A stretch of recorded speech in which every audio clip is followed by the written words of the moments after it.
right, let's get this link going so I can tweet it out.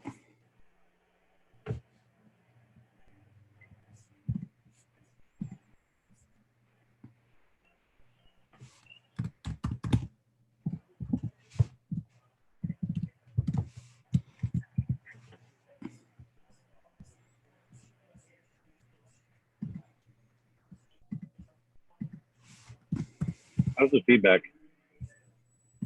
I can't hear anything.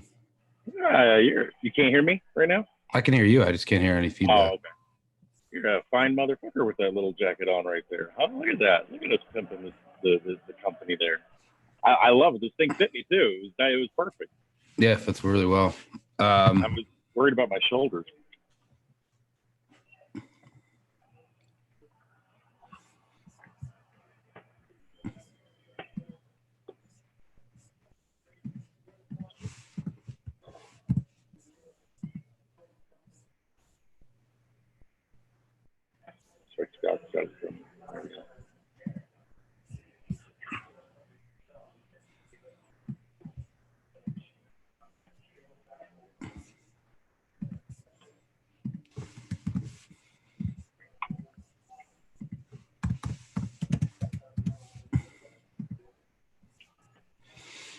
All right, we'll give people like 30 seconds or so. How's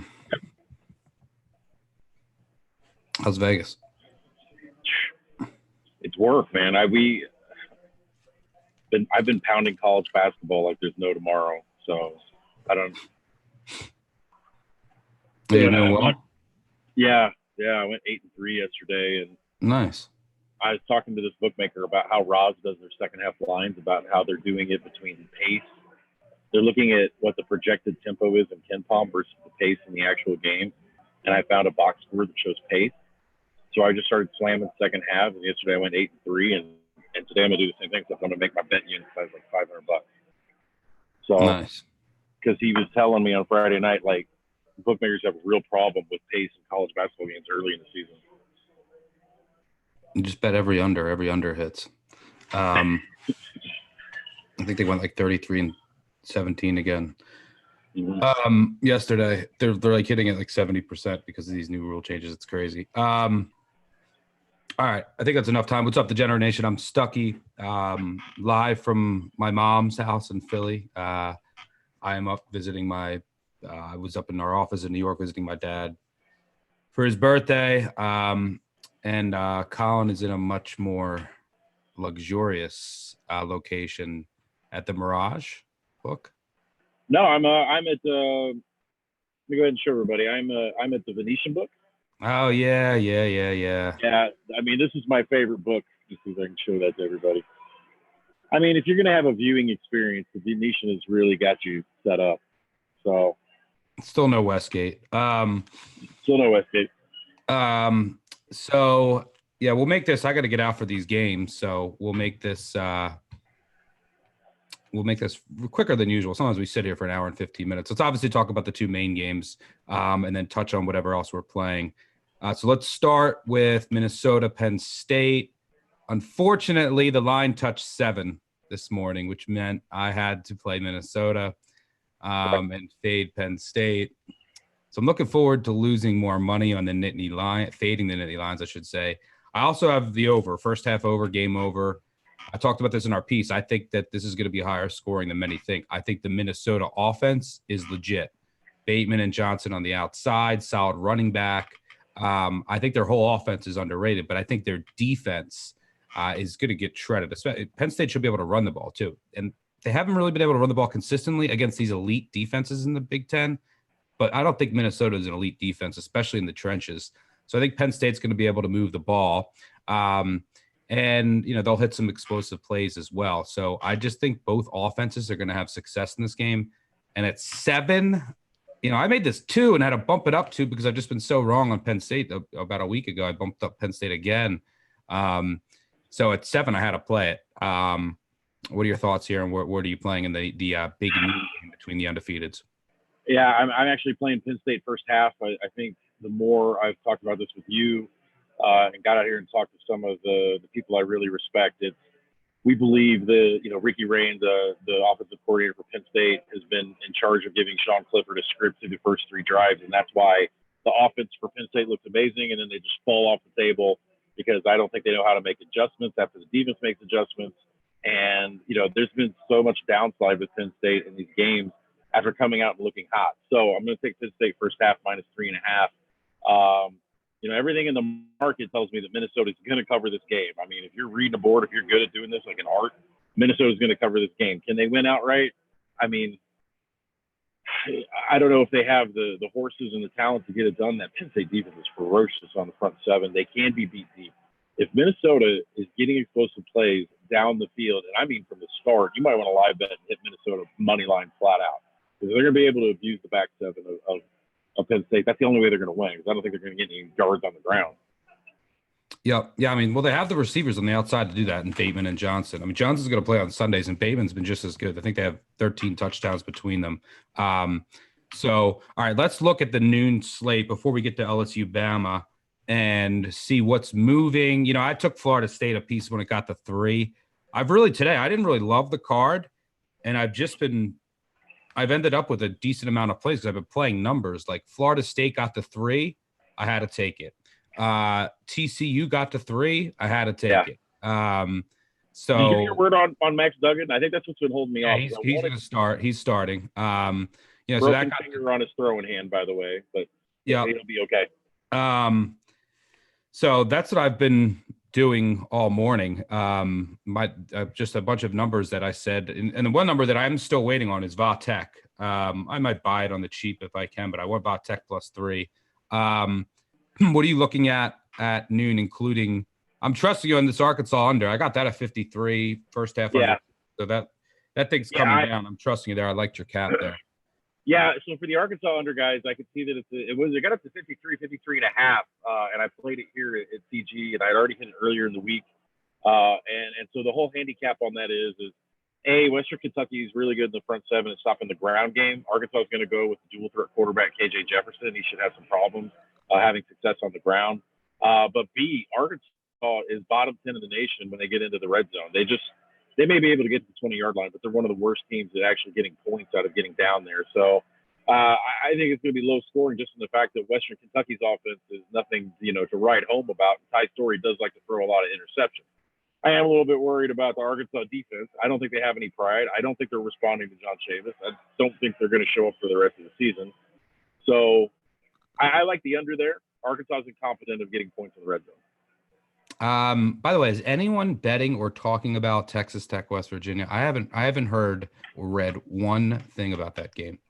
Well, without having the numbers in front of me, we know just from prior playing West Virginia before, against Texas and other spots that we've had them, they're really good at stopping explosive pass. They're not letting anything get behind them deep from the passing angle. Nothing goes 20 yards. They're able to keep things in front of them. And I think that's important against Texas Tech. Really good handicap there, and I think that's what the cap would be for me to buy West Virginia, which I think I am going to play West Virginia, but I would like to see some of these 2.5s maybe get up to 3 before I put some money down. I knew I could count on you for having a take there. I literally haven't heard anything. Army UMass, I am undecided. I mean, if I had to bet it, you put a gun to my head right now, I'd bet the under. Right.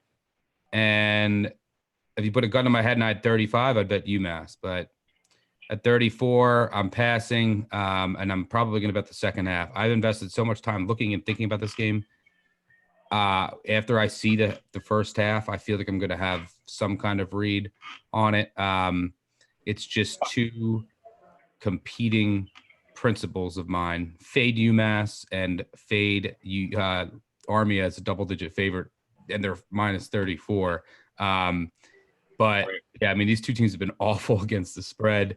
That's mainly because Army's been a favorite, except for last week when they covered as a double-digit dog. So I'm passing pregame, and I want to have money on this game just for the sake of having money on this game. I mean, I guess if you're one of those kind of players that doesn't mind just getting some action down because you want it, the handicap on this game to me, and I asked around and none of us can figure it out. Will a fullback dive from Army turn into a 40-yard play? It's easy to play the total in the Army side if you know the answer to that. So if you see a fullback dive go for 40 yards, I think you got your answer that there may be an over and an Army cover coming. All right, let's move on from this horrendous game. All right, anything else at noon for you? Or you guys can see the board, right? I think I'm sharing it. I'm sorry, I've only got one screen here per usual. No, I think we covered what I like here. SMU, I wanted to get to 20 and a half. It steamed up to 22, so it doesn't look like I'm going to buy there. I power rate at 21. Huge discrepancy in Havoc here. SMU, I think, is 11th in the nation. East Carolina, Holton Ahlers is the reason why they didn't beat Cincinnati last week. Is they had a pick six at the very end, so it's really hard to trust ECU at any number. But I wanted SMU at 21, so maybe I'll look at the second half line. You're too busy fucking around in Vegas putting in baseball futures. That thing touched 20 and a half for a few minutes this morning. Oh boy, for another time we can light my red ticket on fire.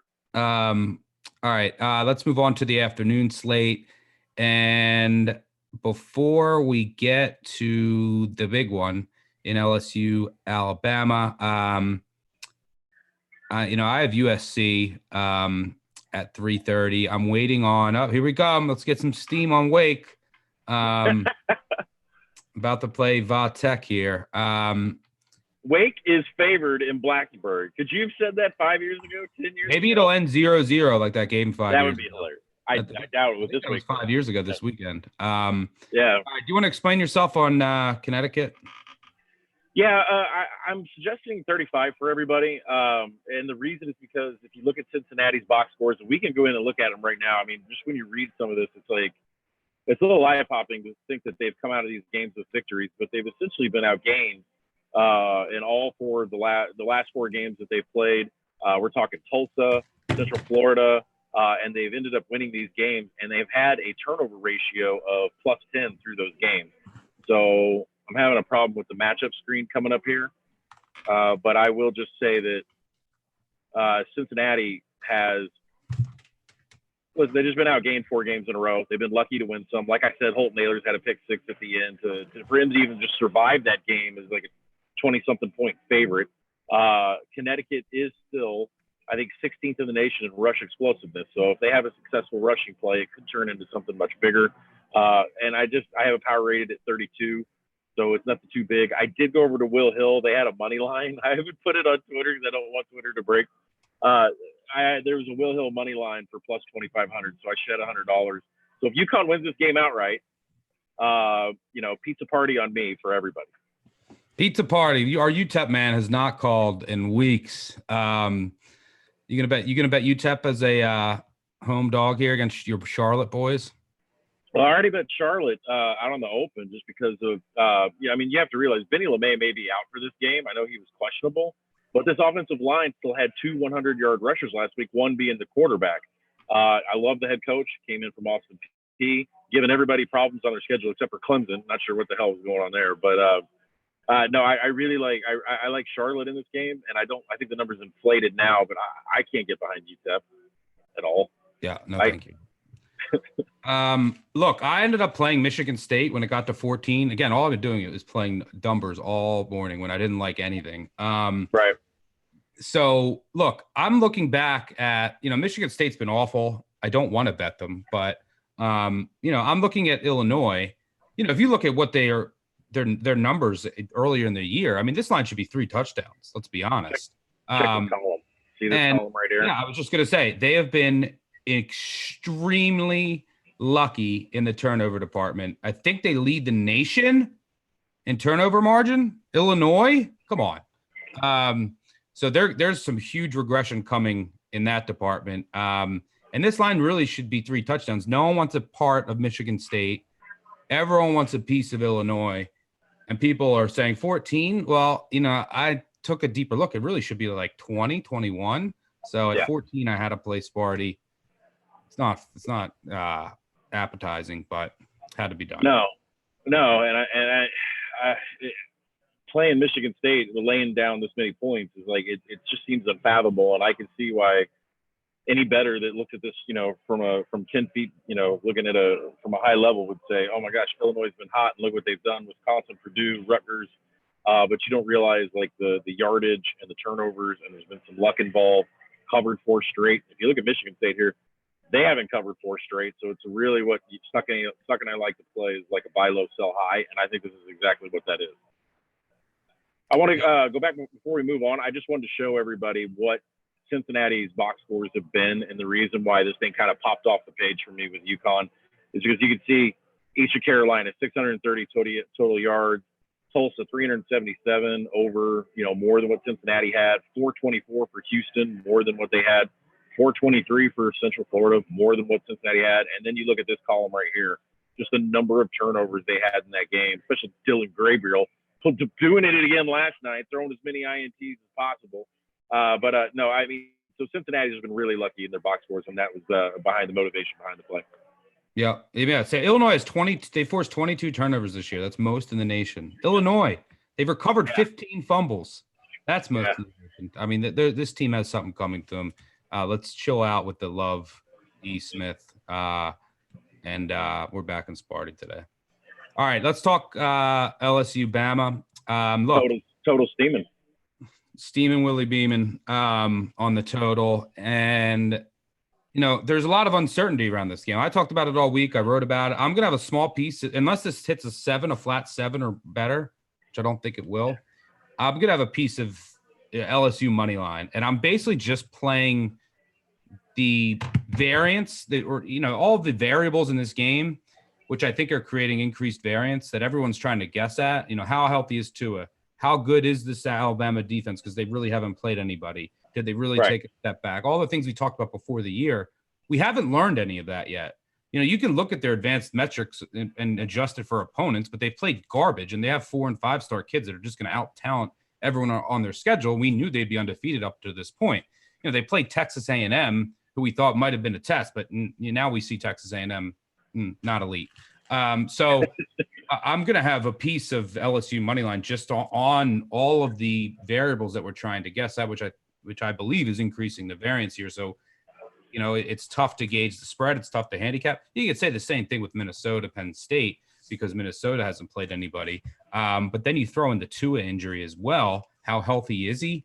I don't know. I mean, all the reports are that he is healthy, but then he's still a game time decision. So who knows? So I'll have a piece of LSU money line. I trust their offense. The thing that worries me is LSU gets no pressure on the quarterback.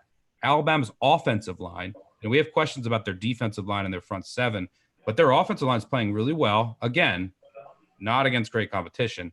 But if you give LSU hasn't been getting much pressure at all, and if you give Tua and he's healthy, all these caveats, then he's going to rip. He's going to rip apart any defense with those receivers. Any defense. That I completely echo everything you have to say. I'm just looking at this Alabama steam coming in right now. We're popping up to 6.5, and the overs coming in. I had a feeling that the Alabama bettors were laying low, letting that 5.5 sit out there. The money line at one shop last night got down to -190, where most books wouldn't go under -220 on Alabama, which is crazy. Consider some books are at 6.5 and the money line is -190. So I think Alabama's coming in this morning. I think it's going to keep pushing it, especially I think the total's finally going to go up. So I've had a lot of people ask me, I think the primary thing I've had in my DMs is, Colin Weiss, did you replicate a over total on LSU Alabama? Because it's in there twice. And my answer to that is no. I made a limit bet on openers on 63, made another limit bet on 63.5, because I firmly believe, I have this number at 69, that they're going to attack the weakest part of each defense, both quarterbacks, I should say, and that is the middle, over the middle, the shallow crossing routes, the quick hitches, the slants. I think that's where both teams are going to go. And I just kind of back this up. I'm reading more about Tua and how quick his release is. I mean, I know Gary Danielson wants to come out and say he doesn't look crisp. He's not healthy. He's not 100%. Listen, I understand all that about Tua, but at the same time, he's one of the best quarterbacks in all of college football. And I mean, like top 3 at getting the ball out of his hands. The release out of his hands is like somewhere around 2.2 seconds, 2.1 seconds faster than anybody. So even if LSU gets pressure, and Dave Aranda, like Brody Miller said on our podcast, if he's got something dialed up or in his back pocket that he hasn't shown, I think Tua's going to be smart enough to pick that up, know that he's injured, and he's been told throw it away or get it out. He's a really good quarterback at getting rid of the ball and trying to keep himself clean. So I do think it's an over game for me. So I want to say that, yeah, I did hit the over twice, and I am going to play it back. I'm going to try to hit an under. 67 is the lowest I'll go, but if it gets to 70, you can expect me to hit an under live and to do it for about as much as I have the over. Yeah. I mean, I would, again, assuming that Tua looks good, Yeah. I'd lean over here, and so that means if Tua looks good, and you get an Alabama drive down the field, and then you get like a hold, and then a missed field goal. Which, by the way, LSU huge advantage in special teams in this game. Probably a top 10 special teams unit. Bama maybe a top 100. I mean, they're top Yeah. 100, maybe outside, maybe a top 50 if you're on a good day.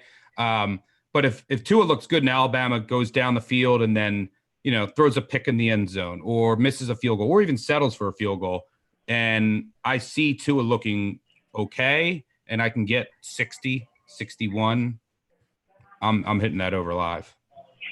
Yeah, man, it looks steady. They're getting the money, but it looks like there's some Bama money coming in this morning. Let me ask you one question before we go on. Do you buy into this whole narrative that Saban's going to try to pound the rock as much as possible to keep Tua healthy? I don't think that makes any sense whatsoever. If you don't have successful running plays, what good are you doing, right? I mean, I don't know if I believe they want to establish the run. Neither of these teams are that great at running the ball. I don't believe that narrative. Do you? No, I mean LSU. I mean, look, if one team was going to run the ball here, I mean Alabama is, unless Tua is not healthy, then yeah, maybe you run it. But assuming that he is, I mean, you have the best receiving core in the country. So to just sit there and run it would be doing, that's old Saban. He's come around and now he knows that, look, we're not just trying to shorten the game and run the ball. So, I don't believe that. If there was one team that should run it in this game, it would be LSU if they also didn't have an explosive passing attack, because that's where I think Bama's the weakest, right? Yeah. But LSU's passing offense is so electric that I don't think they can go away from that either. And it's not like Alabama is generating a ton of pressure. So, I don't think so. I don't think that. Unless Tua is not healthy, and LSU hasn't been running the ball well. They can't run it. What are they, 80th? No, yeah. Yeah. So no, I don't buy that. I think you're going to see, unless Tua is not healthy. I think that's just a narrative that people are saying that I don't buy, but we'll see. I don't know what the LSU's running game is Joe Burrow checking down to a running back in the flats. That's LSU's running game. I mean, there's no lineup handed off. So, but they do need to say. I will say this though: if they're trying to run the ball, if LSU's trying to run the ball, which they're not very good at, they're setting it up for a big Joe Burrow play action pass down the field. That's what they're trying to set it up for. They're trying to bait in that young Alabama defense. So we'll see how that goes. But I if the over gets up live, 67, 70, you're going to see me come back and hit it live and get the under just to get out of what I'm already in at 63. I do like the overall in this game. If I was in a pick 'em pool, I think this game lands at 6 or 7 with Alabama winning. And I do think the total goes over 63 and maybe stays under 70, maybe higher. Yep. All right. What else what else are you looking at mid-afternoon? I'm still trying to figure out how Iowa will score.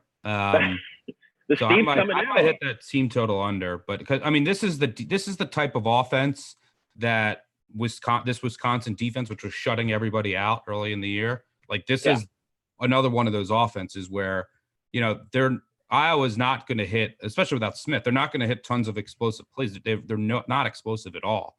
Right. So Wisconsin, can match up athletically and just play disciplined, solid defense. And also Iowa's run D is solid. They don't give up anything big. So I hate that this is at 38, but I would lean under here. But I might get in on an Iowa team total under. Yeah, I wouldn't fault that at all. I mean, I think that once Iowa gets behind, even by 3 points, they're going to have problems coming back. They're just not a team that's built to come back from deficits. So, saying that maybe this is something, I have a hard time backing Iowa. Everything that you said here, I don't think there's going to be any points whatsoever. I think it's going to be a grind. I might even take a first half under here because I'm not sure how long it's going to take for points and for yards. I don't think they're going to come out guns blazing. Jack Cohn, I don't know if he's going to have a whole bunch of passing attempts, even passing down situations. They still may turn around and hand it off to Jonathan Taylor. So maybe a first half under here. I don't know. Yeah, I'll have to take a look at that as well. There's some Texas love. 38 is important, by the way, people. Go ahead.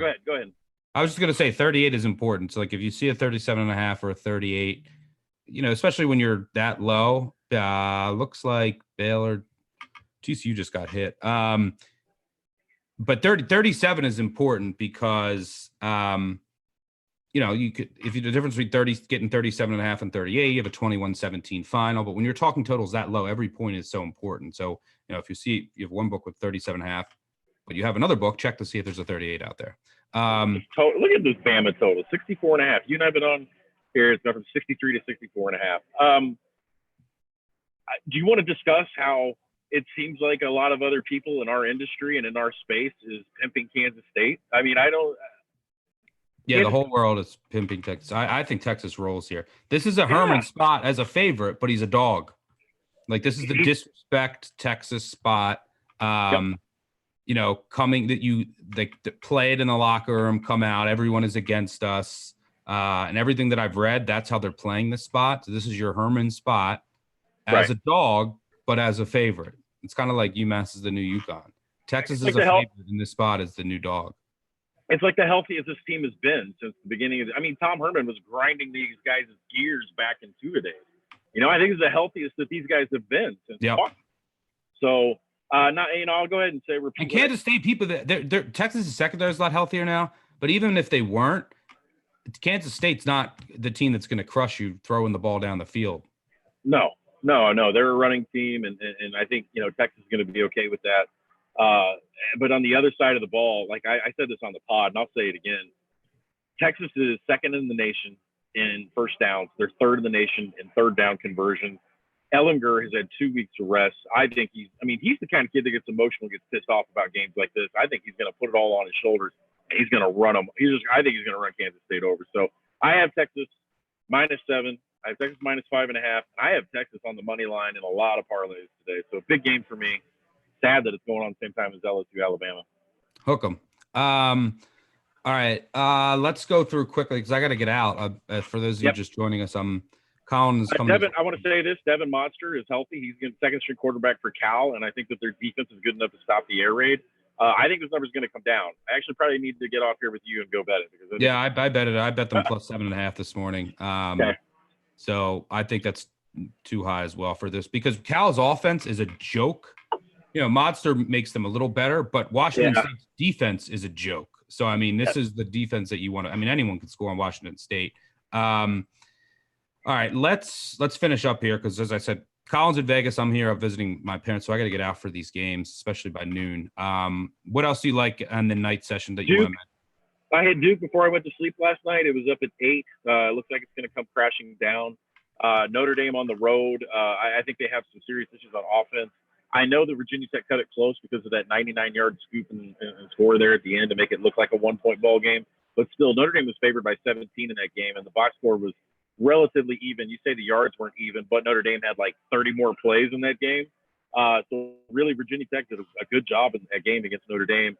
And I like Duke in this spot. I like Cutcliffe at home. I think it's too many points to be given. I do power rate it at 8, but this is just a spot where I think Cutcliffe is as a dog at home getting this many points. I think is a good play against the Notre Dame team that I think is a little overrated. And then midnight special. You playing in midnight special? By the way, Boise should crush Wyoming with Vanderbilt guarding. Just throwing that out there. Well, who's playing quarterback for Wyoming? That Van Ish kid? Vanderwall, yeah. Vanderwall. Well, Stuggy's singing. We got to wrap this up. So very quickly. I think I'm going to have money in on Hawaii and somehow. I think the love on San Jose State's getting a little out of control. Wait, the love on San Jose State? Are you talking about the actual love or the quarterback? There's so many loves in